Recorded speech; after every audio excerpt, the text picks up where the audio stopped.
Bom dia, me chamo Carolina e hoje eu vim aqui dar aula para vocês de trabalho e processo do trabalho, tá? Uma hora a gente vai ver trabalho e uma hora a gente vai ver processo do trabalho. Eu coloquei aqui 10 questões para cá, 9, né? 9 de trabalho e 10 de processo do trabalho. A gente vai tentar resolver aqui todas, tá? E aí qualquer dúvida que vocês venham a ter no caminho, a gente vai tirando. Peço desculpa pro pessoal do online, eu tô um pouco gripada, então de vez em quando vocês vão ouvir aí minha tosse, mas tudo tranquilo. Vamos lá. Primeira questão. O indústria de chocolates constatou que precisava de mais trabalhadores para produzir ovos de Páscoa e, em razão disso, contratou vários trabalhadores temporários pelo prazo de 30 dias, por meio de uma empresa de trabalho temporário. Maria era uma dessas trabalhadoras temporárias. Ocorre que a empresa contratada, a empresa de trabalho temporário, teve a falência decretada pela Justiça e não pagou nada a esses trabalhadores temporários. Maria procura você como advogado para saber se a indústria de chocolates, tomadora do serviço, teria alguma responsabilidade. Sobre a hipótese, de acordo com a norma de regência, assinale a afirmativa correta. Primeiro aqui, o que é que nós temos nessa questão? Nós temos o caso de terceirização. A gente pode terceirizar. O que é terceirizar? É eu colocar uma terceira pessoa na relação de trabalho. Eu tenho um tomador de serviço, eu tenho uma prestadora de serviço, eu tenho um trabalhador. Eu posso fazer isso? Pode, não tem problema nenhum, certo? A relação entre o tomador e o prestador é uma relação o quê? Uma relação cível ou uma relação de emprego? Cível, não é isso? E a relação do prestador com o trabalhador, aí sim a gente tem uma relação de trabalho. Nesse caso aqui, ele fez o quê? Uma terceirização temporária. Nós temos as terceirizações por prazos determinados e indeterminados. Nesse caso aqui, foi por prazo o quê? Ele disse aqui na questão que foi pelo prazo de 30 dias. Então, foi por prazo determinado. Pode? Pode, não tem problema nenhum, certo? O prazo determinado são quantos dias? Pode ser 180, prorrogáveis por mais 90 dias. E aí, vamos lá, qual a responsabilidade? Aqui, nós temos dois tipos de responsabilidade. Nós temos a responsabilidade subsidiária e nós temos a responsabilidade solidária. Vocês acham que tem o quê nesse caso? Qual a responsabilidade? O tomador, ele paga a prestadora de serviço. Como é que é feito, né? O tomador, ele paga a prestadora de serviço e a prestadora de serviço paga o trabalhador. Mas se a prestadora de serviço não pagar o trabalhador, aí tem a responsabilidade. Qual é a responsabilidade? Solidária ou subsidiária? Subsidiária. Certo? Porém, nós vamos ter uma exceção. Aí a gente vai ler a questão. O item A. A indústria de chocolates contratantes terá responsabilidade solidária? Essa é a resposta correta. Por quê? Porque há exceção. Por isso que eu disse que é o primeiro lei. Quando tem a falência decretada, aí a responsabilidade vai ser solidária, tá bom? Mas, em regra, é subsidiária. Ok?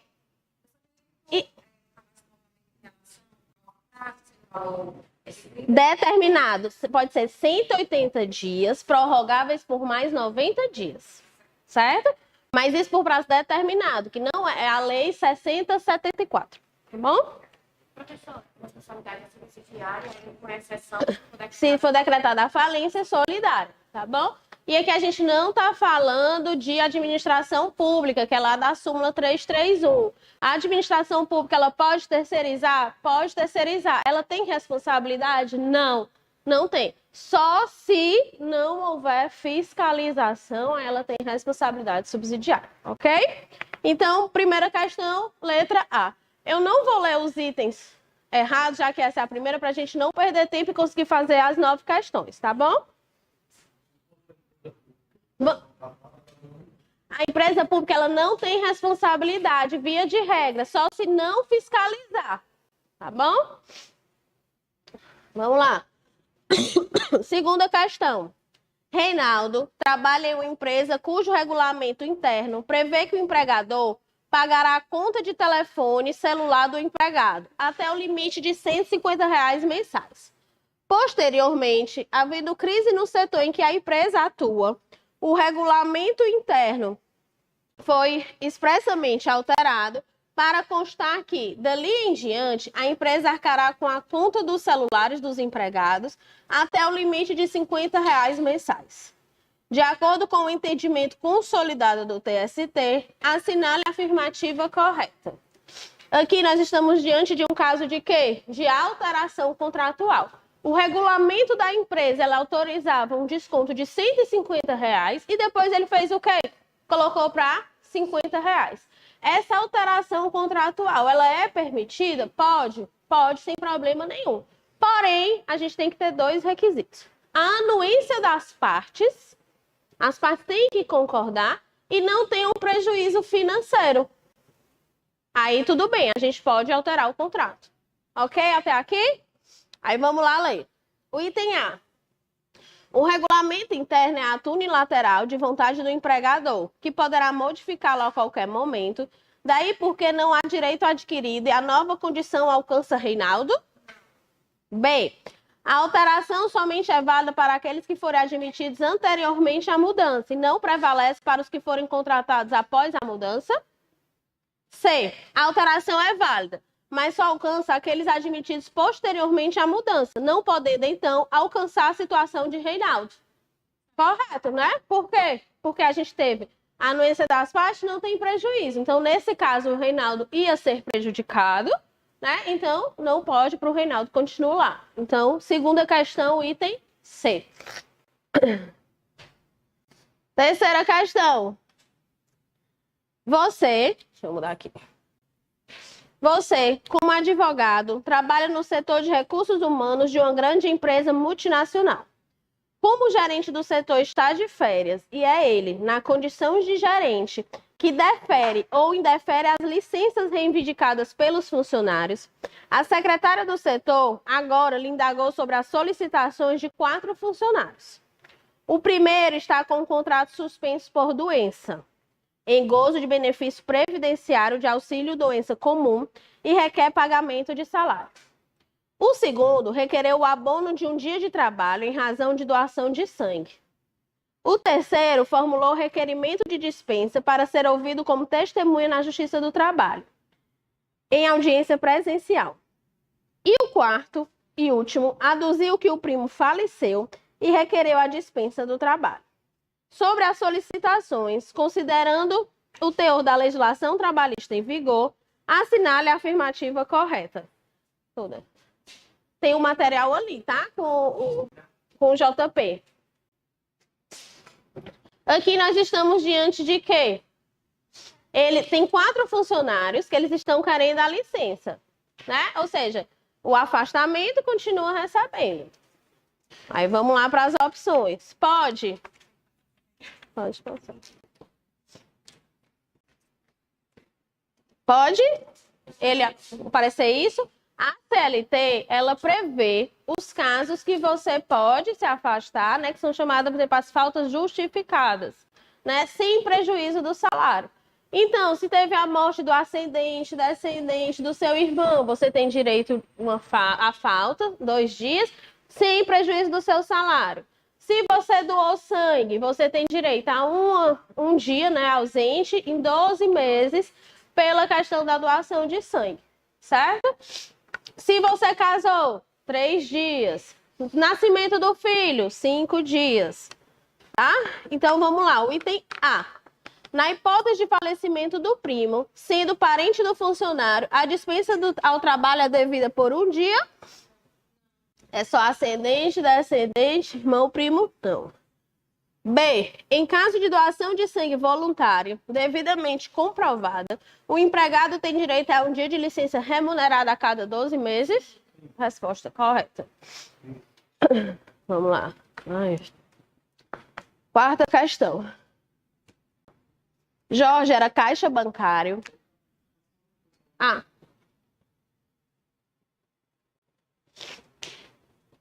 Quarta questão. Jorge era caixa bancário e trabalhava para o Banco Múltiplo S.A. Recebia salário fixo de R$ 4.000 mensais. Além disso, recebia comissão de 3% sobre cada seguro de carro, vida e previdência oferecido e aceito pelos clientes do banco, o que fazia concomitantemente com suas atividades de caixa, computando-se o desempenho para suas metas e da agência. Os produtos em referência não eram do banco, mas sim da seguradora Múltiplo S.A., empresa do mesmo grupo do empregador de Jorge. Diante disso, observando o entendimento jurisprudencial consolidado do TST, bem como as disposições da CLT, assinale a afirmativa correta. Aqui nós estamos diante do quê? De um grupo econômico. O que é o grupo econômico? Nós temos uma empresa, né, uma hold, que é chamada empresa mãe, e tem várias outras empresas ligadas a ela, tá? E o trabalhador, ele trabalha em uma empresa, na empresa X, vamos dizer assim, mas ele pode prestar o serviço para a empresa Y, também da mesma, do grupo econômico? Pode, sem problema nenhum, tá bom? Agora, se a empresa não pagar, ele pode entrar contra a empresa ou contra todos? Pode contra todos, tá? Item A. Os valores recebidos a título de comissão não devem integrar a remuneração de Jorge por se tratar de liberalidade. A comissão, ela tem natureza o quê? Indenizatória ou salarial? Salarial. Então, integra ou não integra? Integra. B. Os valores recebidos a título de comissão não devem integrar a remuneração de Jorge porque relacionados a produtos de terceiros? C. Os valores recebidos a título de comissão devem integrar a remuneração de Jorge? Porque tem natureza salarial as comissões. Quinta questão. Sabrina era empregada de um grande escritório de contabilidade desde 2021 e sempre chegava ao local de trabalho com 5 minutos de antecedência em relação ao horário contratual para trocar a roupa e colocar o uniforme da sociedade empresária. O empregador permitia que o empregado chegasse uniformizado, mas Sabrina achava melhor trocar a roupa na empresa por questão de segurança. Da mesma forma, após terminar o horário contratual, Sabrina permanecia mais 5 minutos no emprego para tirar o uniforme e colocar sua roupa pessoal. Sabrina foi dispensada em fevereiro de 2023 e ajuizou reclamação trabalhista postulando 10 minutos diários de horas extras relativos à troca de roupas. Sobre a hipótese apresentada, diante do que dispõe a CLT, assinale a afirmativa correta. E aí, vocês acham que o empregado, ele chega na empresa para colocar o uniforme, por exemplo, vamos dizer, eu cheguei aqui, aí a aula marcada para 10 horas. Aí eu chego aqui 9h55, vou ali no banheiro, visto minha blusa e volto. Esse tempo é contado como extra?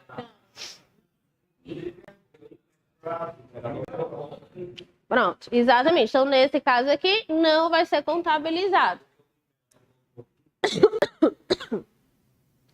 A. Sabrina está correta na postulação? E caso comprovado, excederá o pagamento de horas extras? B.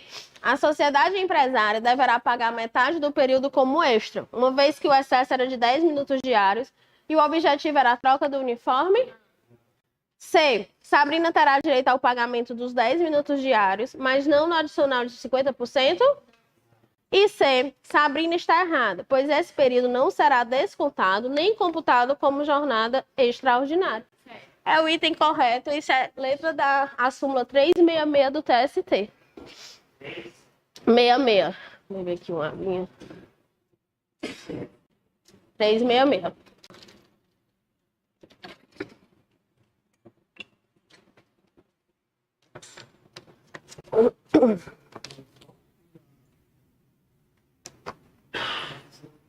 Da terceira?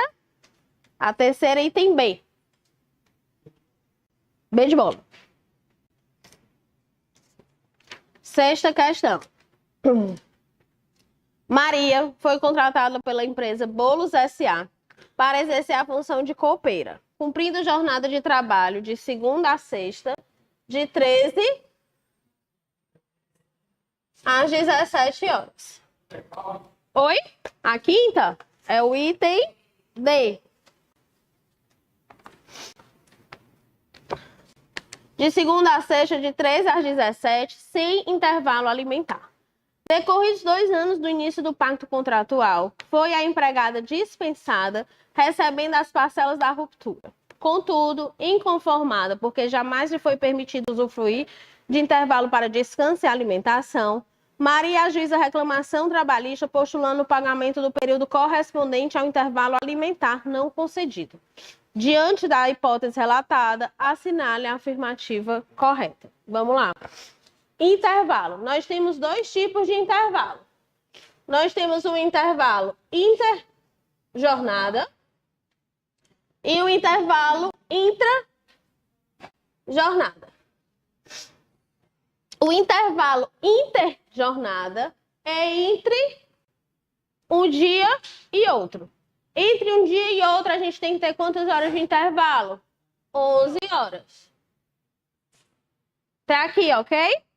O intervalo intrajornada de alimentação. Todo mundo tem direito ao intervalo intrajornada? Se a pessoa só trabalha 4 horas, ela vai ter intervalo? Não tem intervalo. Se ela trabalha de 4 até 6 horas, ela tem intervalo? Quantos? 15 minutos. E entre 6 e 8, de 1 a 2 horas. Certo? Até aqui? Era. Agora pode conversar. Até aqui, tudo bem? Intra, sem problema nenhum. Ela trabalhava de 3 às 17. De 3 às 17 a gente tem quantas horas? Ela tem direito a algum intervalo? Então vamos lá. Item A. A empregada faz jus ao pagamento de 1 hora com adicional de 50%. Haja vista a supressão do intervalo intrajornada, na forma do artigo 71, parágrafo 4. B. A ex-empregada faz jus ao pagamento de apenas 15 minutos diários com adicional de 50%. C. A ex-empregada não faz jus ao pagamento de adicional de 50%, porquanto, diante da carga horária cumprida, não lhe era assegurada a fruição de intervalo intrajornada. Item correto, item C.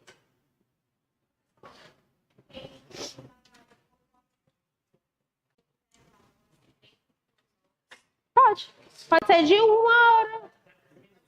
O mínimo 1 hora. No mínimo 1 hora, porque senão, qual a carga horária? Que a gente tem 8 horas diárias e até 44 horas semanais.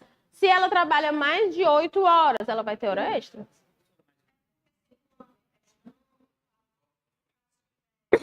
Não, ele pode ter acordo que prevê a compensação das horas. Aí ela pode, tá bom? Se tiver um acordo que prevê essa compensação, pode. Exatamente. Pode, se tiver o acordo. Aí para ele compensar, né? É como se ele trabalhasse aqui, mas não trabalhasse lá na frente. Porque vai ter essa compensação. O sindicato da categoria, tá bom? Vamos lá, 7ª. Uma família composta de pai, mãe e uma filha, respectivamente, Jorge, Paula e Rita, trabalha na mesma sociedade empresária como funcionários do departamento de produção. Rita tem 16 anos de idade, estuda na parte da manhã em uma escola vizinha ao local de trabalho e está cursando o 1º ano do ensino médio. Os pais são responsáveis pelo setor de qualidade, que não conta com nenhum outro funcionário. Os 3 procuram você como advogado porque desejam fazer coincidir as férias escolares de Rita no mês de julho com as férias de Jorge e Paula, a fim de viabilizar uma viagem familiar. Entretanto, o empregador indeferiu o requerimento das férias de Jorge e Paula, tendo deferido apenas o de Rita. Sobre o direito às férias, assinale a afirmativa correta. Então, o que é que nós temos aqui? Nós temos um casal que tem uma filha, trabalha na mesma empresa e eles querem coincidir as férias dele com as férias da filha, em julho. E aí eles vão na empresa e eles, na verdade, eles estão pedindo aqui para procurar um advogado, não é isso? Procuram você porque desejam fazer coincidir as férias escolares de Rita, no mês de julho, com as férias de Jorge e Paula. E aí, eles podem tirar as férias no mesmo período? As férias, quem que determina o período das férias? É o empregado ou o empregador? O empregador, certo? E aí você vai lá no empregador e diz que você quer coincidir. É a opção dele deixar você tirar as férias no período que você quer ou não? Tudo bem, Mas aí eu tenho um casal que trabalha na mesma empresa e eles desejam tirar as férias junto. Para quê? Para usufruir das férias com a mesma férias escolar da filha deles, que é em julho. Aí a empresa pode liberar?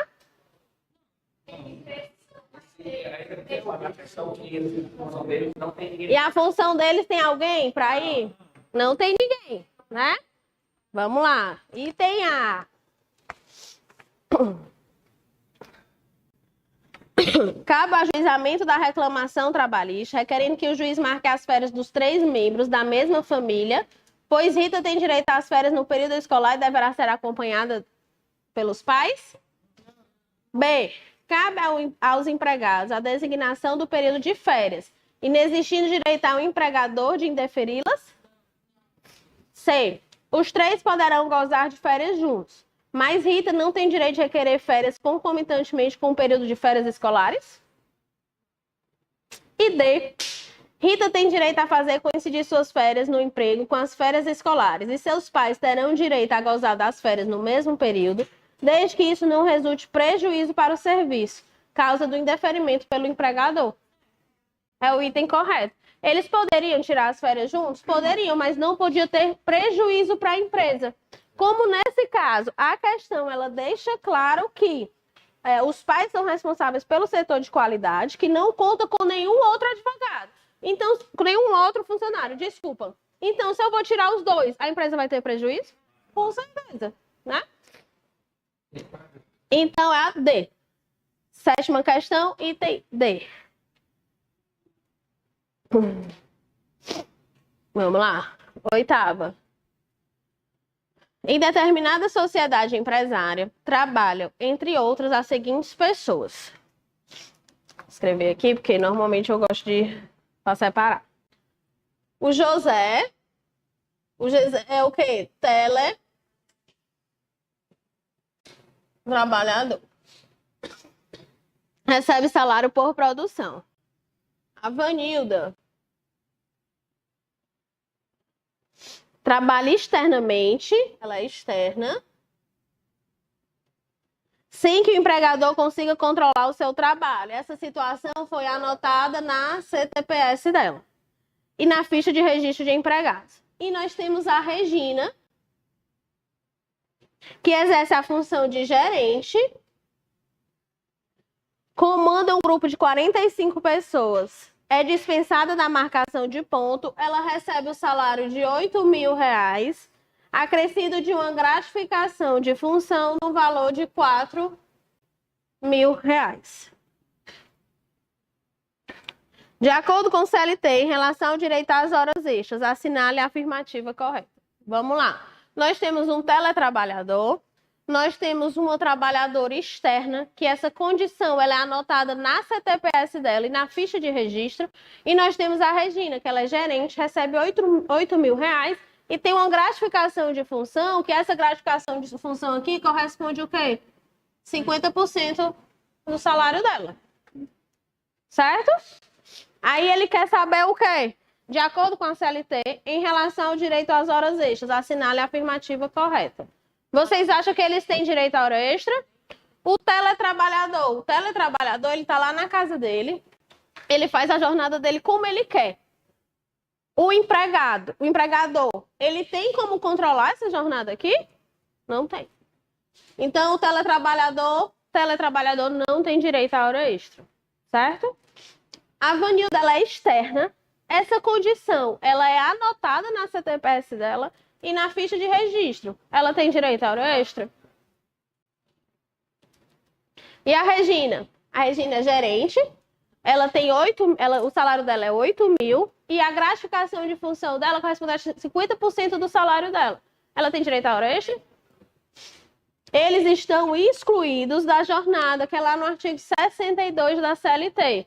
Né? O artigo 62 da CLT, ele fala assim, não são abrangidos pelo regime previsto nesse capítulo. Se você for ver o que é lá, o capítulo é sobre a jornada. Então, vamos lá. Item A. Somente José terá direito às horas extras. Caso ultrapasse a jornada constitucional, José é o quê? O teletrabalhador. Tem? Não tem. Errado. B. Nenhum dos empregados indicados no enunciado terá direito às horas extras. O item correto.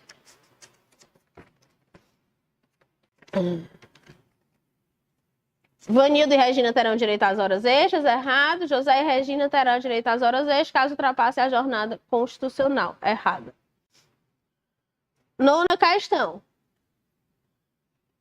Sheila e Irene foram admitidas em uma empresa de material de construção, sendo Sheila mediante contrato de experiência por 90 dias e Irene contratada por prazo indeterminado.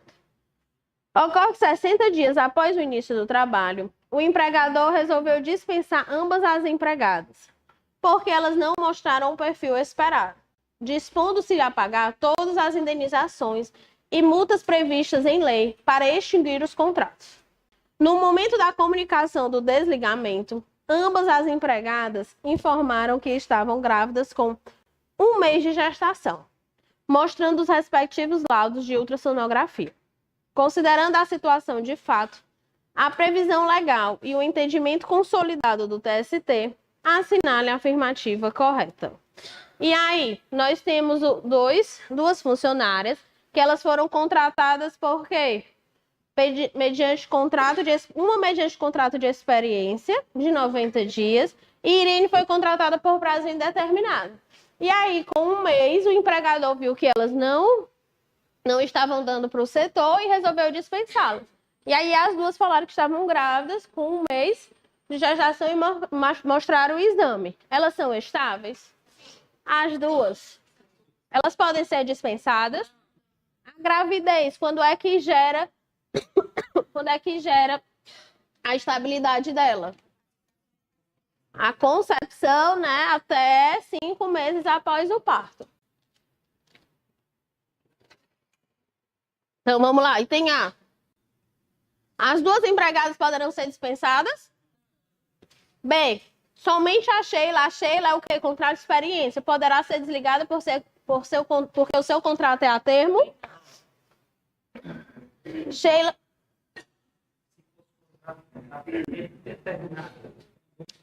O contrato de experiência é uma espécie de contrato por prazo determinado.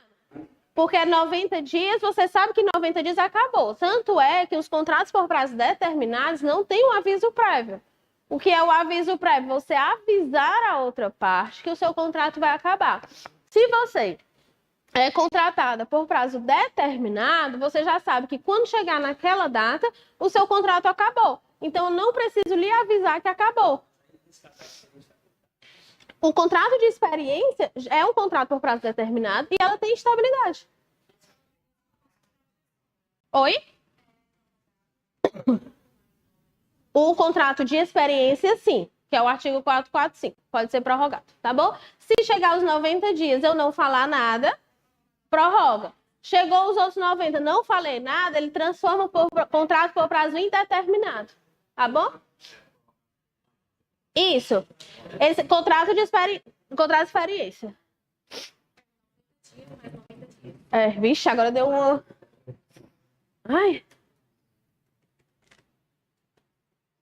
Deixa eu só ver aqui o negócio, gente. 2 minutinhos.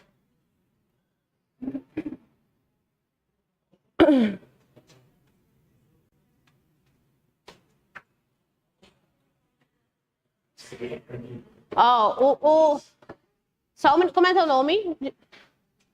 Larissa, 45 mais 45. O total 90, tá?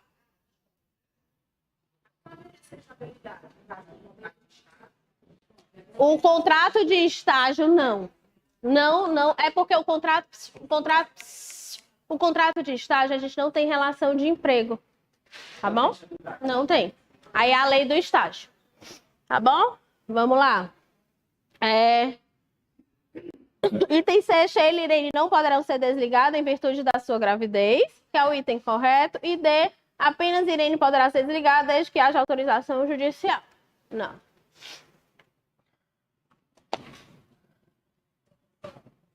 Oi.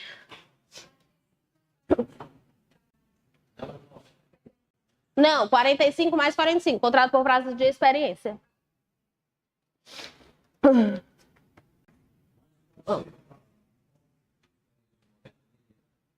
Se quiser. Vamos lá. Processo do trabalho. Alberto começou a trabalhar para Rubens no dia 10/10/2010. No dia 10/10/2010, Alberto foi dispensado. No dia 10/10/2011, Alberto propõe reclamação trabalhista em desfavor de Rubens, pleiteando diferenças salariais oriundas de horas extras desde o dia 10/10/2000. Rubens é citado e apresenta a defesa, aduzindo a preliminar de prescrição. Com base nas informações, assinale a alternativa correta. Vamos lá. Eu vou fazer aqui uma linhazinha com as datas, tá? A admissão dele foi que dia? Dia 10/10/2000. Não, aqui é a admissão. Certo? Aí no dia 10/10/2010, houve a dispensa dele. Ok? Aí no dia 10/10, tanto 10/10/2011, ele propôs uma reclamação trabalhista. E aí ele pleiteou o quê? Na reclamação trabalhista, ele pediu as horas extras desde 10/10/2000, que foi a data da admissão dele. E aí, pode? Vamos lá, aqui a gente tem a chamada o quê? Prescrição. Nós temos dois tipos de prescrição. Nós temos a prescrição bienal. O que é a prescrição bienal? Após o desligamento, tem 2 anos para ingressar com a ação. E nós temos a prescrição quinquenal. O que é a prescrição quinquenal? Da data que você entra com a ação, você tem o quê? 5 anos para cobrar. Certo? Até aqui? Pronto. Então, nós temos a bienal, que é da data da dispensa, para eu ingressar na justiça, 2 anos. E nós temos a prescrição quinquenal, da data que a gente entra, tem 5 anos para cobrar. Até aqui, tudo bem? Tranquilo? Então, vamos lá. Ele entrou com a reclamação dia 10/10/2011. Ah, uma informação importante. A prescrição, ela é matéria de defesa, tá? Então, é normal que o advogado peça tudo. Porque o outro advogado da empresa que vai ter que alegar a prescrição. Nesse caso aqui, a gente tem prescrição? Temos. Nós temos a prescrição quinquenal. Nós não temos a bienal. Por que nós não temos a bienal? Ele entrou 1 ano após a dispensa dele. Então, não tem problema nenhum. Já a quinquenal, aqui da data, eu vou voltar o quê? 5 anos. Vai dar aqui dia 2011 menos 5. 10, 9, 8, 7. 2006. Então, ele vai ter direito isso aqui, ó. Aqui tá tudo prescrito. Ele não tem direito. Então, quanto mais você demora para ingressar na justiça, você perde. No caso aqui, ele perdeu 1 ano. Se ele tivesse entrado aqui, um exemplo, dia 10/8/2012, tinha perdido mais ainda. Certo? Oi? Não, ele pediu. Na reclamação trabalhista dele, ele pediu tudo.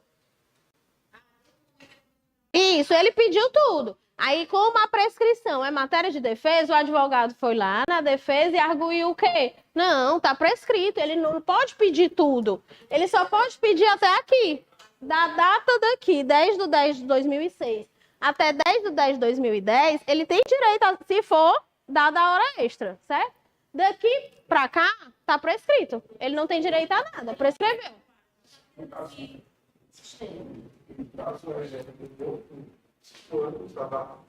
Que ele pediu, que ele ingressou com a ação. Da data aqui, ó. Não ingressou com a ação, 5 anos. Tá? A data que ele foi dispensado, você começa a prescrição bienal, que é o prazo que ele tem para ingressar na justiça. A partir do momento que ele ingressa na justiça, da data que ele ingressou, você volta 5 anos. Tá bom? Da bienal e quinquenal. Sim. Vamos lá, o item A. Ok, até aqui, prescrição. Aí, só aproveitando, né? Nós temos também, além da prescrição, elas são prejudiciais, temos a decadência. Tá? O que é a decadência? O seu direito de entrar com a ação decaiu. Por exemplo, o mandado de segurança, ele tem um prazo de quê? 120 dias. Passou 120, correu. Decaiu. Tá bom? Item A. Alberto terá direito às diferenças ocorridas entre 10/10/2006 a 10/10/2010? Ó, exatamente aqui, ó, 10/10/2006, que a gente voltou 5 anos até a data da dispensa. Certo? Então, o item correto.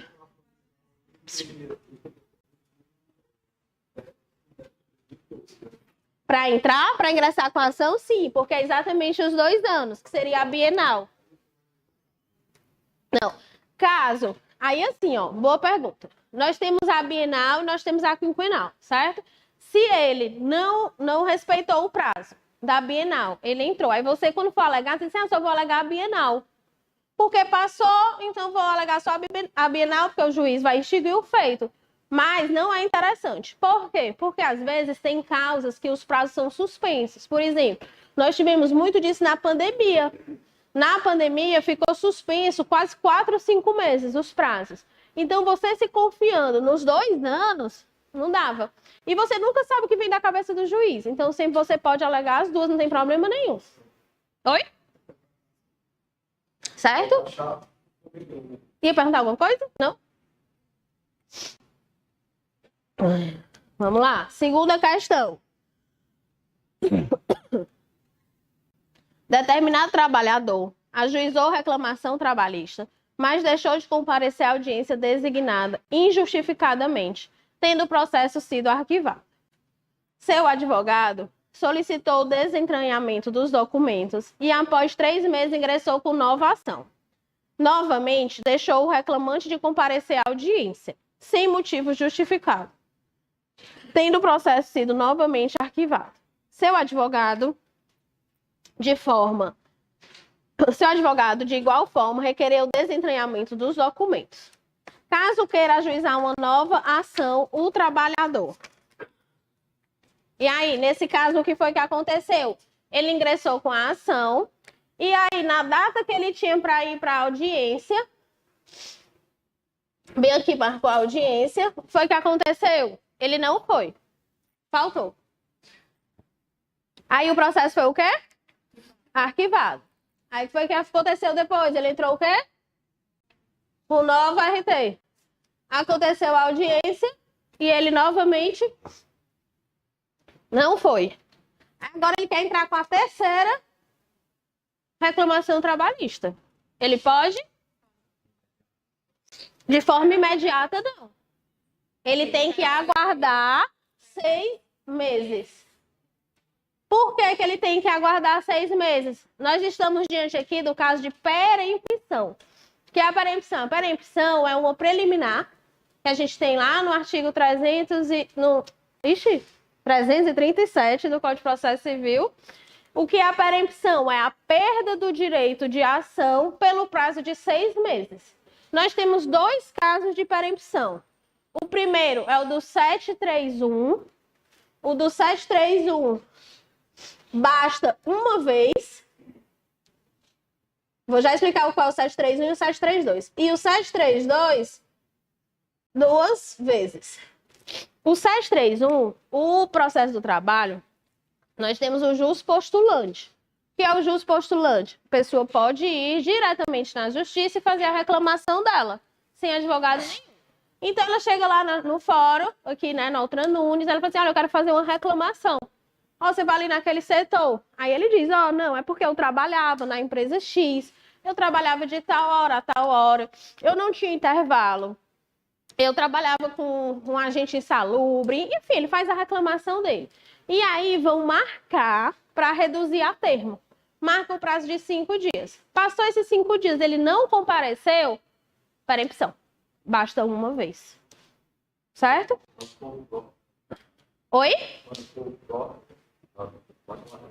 Quando for reduzido a termo e ele não comparecer para reduzir, perempção, ele vai ter que aguardar 6 meses.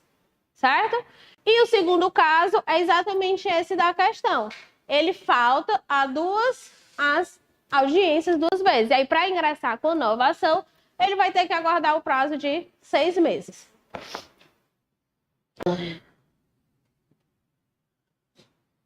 Item A, terá que aguardar o prazo de 1 ano? Terá que aguardar o prazo de 6 meses, o item B. É porque tá errado o gabarito, não é o B. É sempre. Bernardo tá colando. Não, o gabarito tem B. É porque você tá olhando o gabarito de trabalho.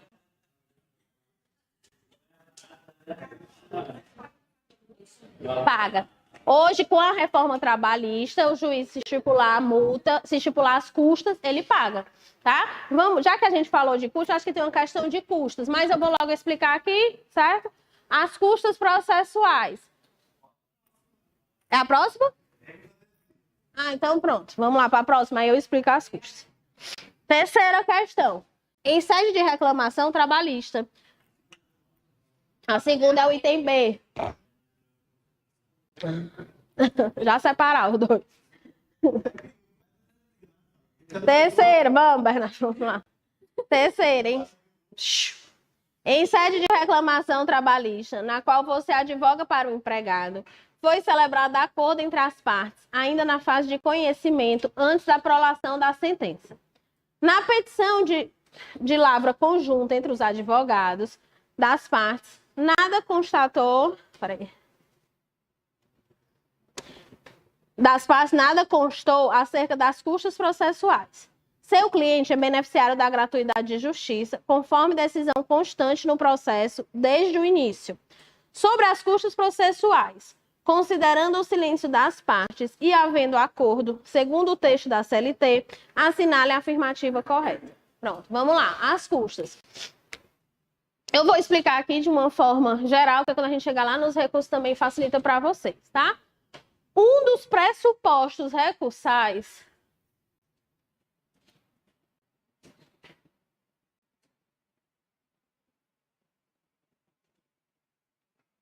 nós temos as custas, nós temos o depósito recursal, nós temos a tempestividade,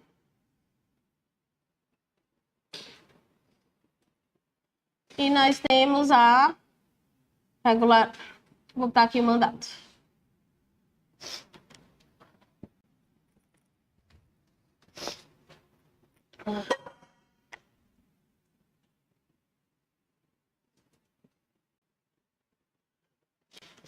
O advogado, para ele interpor um recurso, né? Aqui eu estou falando de recurso, pressupostos recursais. Para ele interpor o recurso, ele tem que ter o quê? O mandato. Ele tem que ter a procuração para interpor aquele recurso. A tempestividade. Em regra geral, os recursos trabalhistas, ele tem prazo de 8 dias. Regra geral. Com exceção, embargo de declaração. Só que o embargo de declaração, ele não é trabalhista, ele vem lá do CPC, né? E o agravo de instrumento, que também é lá no CPC. Certo? Até aqui? O depósito recursal. O depósito recursal, nós temos o depósito recursal do RO, que a gente vai ver que é o recurso ordinário, do recurso de revista e do agravo de instrumento. O RO, eu vou colocar aqui só um valor fictício, tá? 10 mil reais. O RR é 2 vezes o RO, então ele é 20 mil reais. Hoje em dia vai mudar agora, em agosto, já vai para quase 13 mil. Mas vou botar aqui o valor fechado. E o agravo de instrumento é 50% do recurso que eu quero destrancar. Para que serve o agravo de instrumento? O agravo de instrumento, ele é para destrancar o recurso. Por exemplo, eu interpus um RO e o juiz disse assim, olha, seu prazo não está tempestivo, você não protocolou aqui no prazo. Então, o seu recurso não vai subir. Quando a gente diz não vai subir, o quê? Para quem compete a apreciação do RO? O TRT. Certo? Ó. Vamos aqui. Eu peticiono aqui a minha reclamação trabalhista, eu peticiono aonde? De quem é a competência? Na vara. Certo? Pronto, aí foi todo o caminho aqui do processo, aí saiu a sentença. Essa sentença, ela pode ser o quê? Procedente. A sentença, ela julga o quê? A ação. Então, a sentença, ela pode ser procedente. Ela diz assim, não, a ação, você tem direito. Ela pode ser improcedente, você não tem direito, e ela pode ser parcialmente procedente. Ela vai lhe dar algumas coisas e outras não, certo? E aí, vai sair aqui a sentença. Aqui, a sentença é dada por quem? Pelo juiz na vara. E aí eu não fiquei satisfeito com a sentença e eu quero recorrer dessa sentença. Então eu vou aqui, no caso a gente vai ver que é o RO. O RO, o recurso ordinário, ele cabe da primeira decisão que é dada no processo de sua competência originária. Por que eu estou dizendo isso? Nesse meu caso aqui, a competência originária foi na vara. Mas a ação rescisória? A ação rescisória eu ingresso na vara ou no TRT? No TRT. Então, daquela decisão do TRT, também vai caber RO. Só que agora pro TST. Só um minutinho. Tá aqui, tranquilo? Pronto. Aí eu não estou satisfeito com a minha sentença e eu quero recorrer. Então, eu vou interpor o meu RO. A sentença você é parcialmente favorável. Certo. Eu peguei uma parte, mas a outra que foi negada. Sim. Então, eu posso entrar com recurso para... Mesmo eu ganhando parcialmente, eu posso entrar... Pode. O que parcialmente não foi totalmente, então tem algo que você está insatisfeito. Então, você pode recorrer sem problema nenhum. Certo? Eu já tenho garantido que eu ganhei, né? Se a outra parte não recorrer, As duas partes podem recorrer. pode. Ó, se ela foi parcialmente procedente, vamos supor, tá? É Bernardo, né? Pronto, o Bernardo é meu empregador. E aí eu vou entrar com a ação. Aí o exemplo, eu vou pedir hora extra, eu vou pedir vínculo empregatício, hora extra, vou pedir o intervalo. Intrajornada, certo? Aí o juiz me deu o vínculo empregatício. Eu ganhei o vínculo empregatício. Ele não me deu as horas extras e ele não me deu o intervalo. Ele me deu só o vínculo. O vínculo para reconhecer o meu trabalho, aí ele deu o seguro-desemprego, certo? Então, com o vínculo, eu gostei. Eu não sou empregado? Exato. Eu gostei, mas você não gostou. Não. Já as horas extras e o intervalo intrajornada, você gostou que eu não ganhei. E eu? Então, nós dois recorremos. Então, vão os dois recorrer.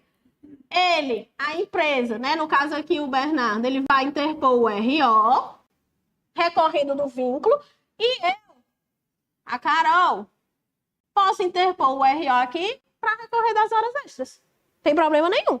Nós dois vamos recorrer. Certo? Até aqui, tranquilo? Pronto. Aí eu recorri. Eu tenho procuração nos autos. O recurso, ele vem só, assim, a título... Eu gosto de ensinar de uma forma que vocês entendam, tá? Então, eu vou colocar aqui algumas coisas para vocês... Pode ser que agora vocês não entendam, mas já já vocês vão entender por quê.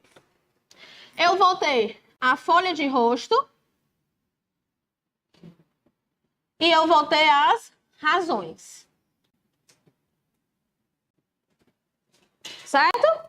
O que são as razões recursais? Eu vou dizer, nesse meu exemplo, por que eu tenho direito às horas extras e por que eu tenho direito ao intervalo entre a jornada. E nas razões recursais do Bernardo, ele vai dizer o porquê que eu não tenho um vínculo. Certo? Pronto. Já folha de rosto, essa folha de rosto, ela é apresentada onde? Na vara. Por que ela é apresentada na vara? Quem foi que deu a sentença? Não foi o juiz na vara? Então o processo está onde? Na vara. Como é que eu vou interpor o RO, por exemplo, na segunda instância, que é o TRT, se o processo está na vara?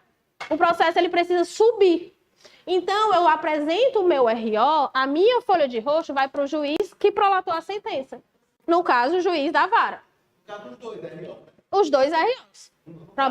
Os dois, se tiver litisconsórcio, tiver outra empresa aqui, pode a outra empresa também. Pode, certo? Cada um faz um. Cada um faz um. Cada um faz o seu. Certo? Na folha de rosto, que eu vou endereçar para o juiz da vara, que o juiz que prolatou a sentença, eu vou dizer assim, ó, senhor juiz, é o seguinte, eu não gostei da sua sentença. Então, eu quero uma segunda opinião.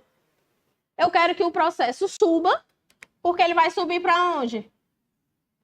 O Tribunal Regional do Trabalho, lá para os desembargadores, certo?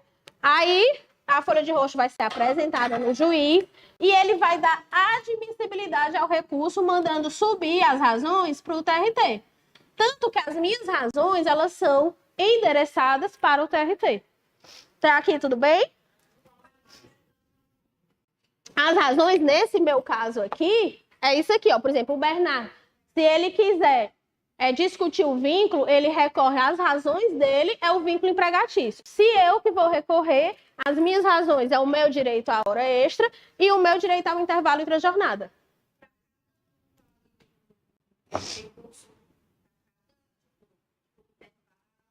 É um recurso só.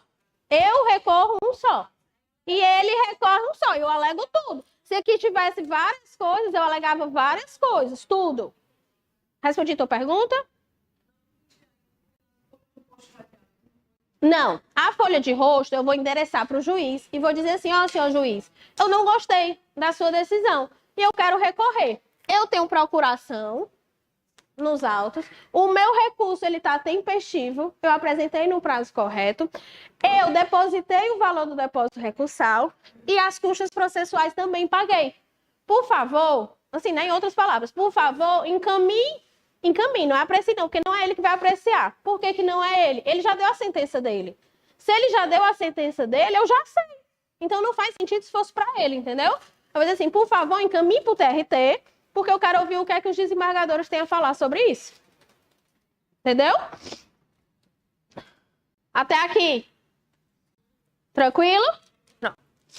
O depósito recursal. O empregador, ele paga o depósito recursal e as custas. O empregado, via de regra, ele é o quê? Beneficiário da justiça gratuita. Se ele é beneficiário da justiça gratuita, ele não paga. Se o juiz não der a justiça gratuita, ele vai pagar. Mas eu tenho que pagar o empregador. Eu tenho que pagar. O empregador paga. Por quê? Para a justiça do trabalho, o que é que acontece? O empregador, ele tem dinheiro. O empregado, ele ingressou na justiça para conseguir o dinheiro que você devia pagar para ele e não pagou. Certo? As custas processuais. Qual o valor das custas processuais? 2%. 2% do quê? 2% do valor da causa? 2% do valor da condenação? 2% do valor do acordo? É? Não sei. Deixa eu beber aqui uma aguinha que agora eu falei.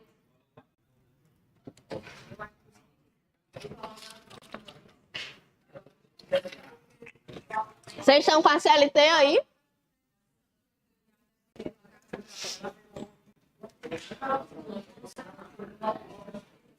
Ó, vamos lá. 2% o valor das custas e eu tenho que respeitar o valor mínimo de R$10,64 e o valor máximo é 4 vezes o limite do benefício do regime da Previdência Social. Ele não vai perguntar para você valores, não. O 1064 ele pode perguntar como ele já perguntou, tá bom? Não, esse aqui é o valor fictício do RO que eu coloquei. Em agosto agora vai para 13 alguma coisa. Para a empresa recorrer, ela tem que pagar. Ah, e só uma coisa que eu... Oi? Tem. Tem. Ou então vai pela metade, que entra na exceção. Ó, vamos supor que o meu valor da condenação, vou falar de valores, tá? O meu valor da condenação foi R$7.000. E aí eu quero recorrer. O valor do meu RO, o valor fictício que eu coloquei ali, foi 10.000. E o valor da condenação foi 7.000. E ainda assim eu quero recorrer. Quando eu for interpor o RO, que eu tiver que pagar o depósito recursável, eu só pago o valor de 7. Porque o valor do depósito ele está limitado ao valor da condenação. Se eu fosse interpor o RR, eu não precisaria nenhum valor de depósito recursal, porque já está garantido. Certo? Vamos supor que o meu valor da condenação foi R$15.000. Se eu for interpor meu RO, eu pago o 10.000. Se eu for interpor meu recurso de revista, eu pago quanto? 5.000. Só a diferença, tá? Porque é do valor da condenação. Quando chegar no valor que eu fui condenada, parei de pagar. Entendeu, não? Certo? Chegou no valor da minha condenação, parei de pagar. Por quê? Esses valores aqui, quando a gente for ver a execução, eles vão servir para ir para quem tem direito. Se no caso for o empregado ele vai levantar esses valores, ele vai pegar esses valores. Ok?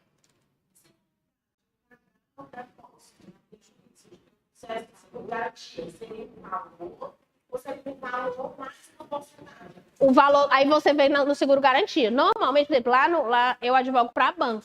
Então, os valores da condenação são valores altos. Então, quando chega na fase de execução, a gente utiliza o seguro garantia. Aí vai depender da apólice do seguro garantia que você faz. Mas tem que estar no juízo, tem que estar em juízo o valor do RO.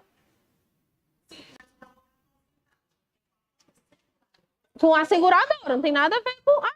Até porque a seguradora, ela vai lhe assegurar que aquele dinheiro vai estar ali. E o que tem que estar ali é o valor do RO. Ou do RR, dos embargos, certo? Entenderam até aqui? Certeza? Então, vamos lá. Eu vou ler para vocês o 789. Deixa eu ver aqui se é o 789. Alguém tá com a CLT aí? O 789, ele fala das custas. Ninguém tá com a CLT? 789 da CLT. Nos dissídios individuais e nos dissídios coletivos do trabalho, nas ações e procedimentos de competência da Justiça do Trabalho, bem como nas demandas propostas perante a Justiça Estadual, no exercício da jurisdição trabalhista, as custas relativas ao processo de conhecimento incidirão à base de 2%, observado o mínimo de R$ 10,64 e serão calculadas. 1. Quando houver acordo ou condenação sobre o respectivo valor. Ou seja, se eu faço um acordo de 10.000, as custas vai ser 2% em cima do 10.000. 2. Quando houver extinção do processo sem julgamento do mérito ou julgar totalmente improcedente o pedido, 2% sobre o valor da causa. 3. No caso de procedência do pedido formulado em ação declaratória e em ação constitutiva, sobre o valor da causa. 4. Quando o valor for indeterminado, o juiz vai fixar. Então, quando tiver acordo, sobre o valor do acordo. Então, vamos voltar aqui para a questão. Terceira. Item A. As custas deverão incidir em 2% sobre o valor do acordo e serão divididas em frações iguais pelas partes, sendo que no caso do seu cliente não haverá o pagamento por força da gratuidade de justiça.